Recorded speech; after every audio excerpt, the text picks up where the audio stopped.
व्यक्ति को पता है कि यह विश्वसनीय फांसी हुई थी, इसे इस फांसी को कोई कभी नहीं भुला सकता।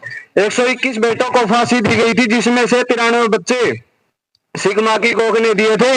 ये बलिदानों की बड़ी परंपरा थी, मैंने सुना नहीं है, ये इतिहास के अंदर हुआ है।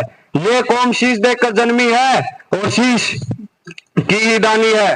21 से 27 दिनों के बीच आपको ये नहीं पता हुआ होगा कि क्या हुआ था। 21 से 27 दिसंबर के बीच इन 7 दिनों में गुरु गोविंद सिंह और उनके बच्चों ने अपने देश के लिए अपने प्राणों को न्यौछावर कर दिया था।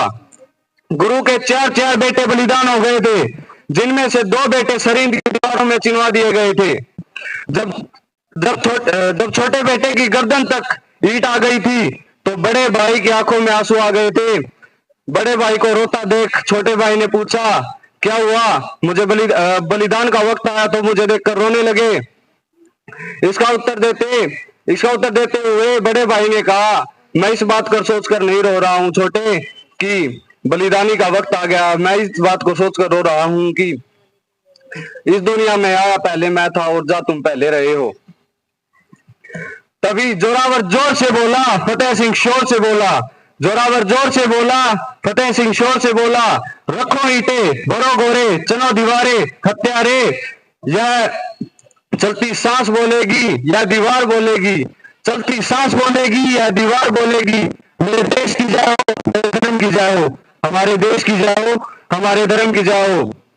वहां चमकौर के किले में बाबा अजीत सिंह शहीद हो गए थे और तभी गुरु गोविंद सिंह ने अपने छोटे बेटे की पगड़ी पर कलगी टांगी। परंपरा है कि माँ पगड़ी पर कलगी टांगती है, परंतु उस समय माँ वहां पर मौजूद नहीं थी। तभी गुरु गोविंद सिंह जी ने माँ और पिता दोनों का धर्म निभाते हुए अपने छोटे बेटे की कलगी बांधी और उन्हें युद्ध में भेजा। छोटा बेटा थोड़ी देर बाद वापिस लौट आया। गुरु को लगा कि शायद यह डर गया है, पूछा कि कैसे आए, बताया कि पिताश्री प्यास लगी है, पानी पिला दो।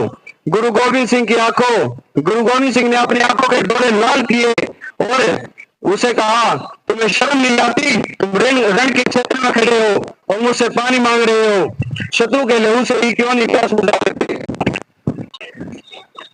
जब जब हम पर संकट आई, पगड़ी ने बलिदान दिया, गुरुओं ने मस्तक चढ़ा दिए, अपने प्राणों का दान दिया। कुछ को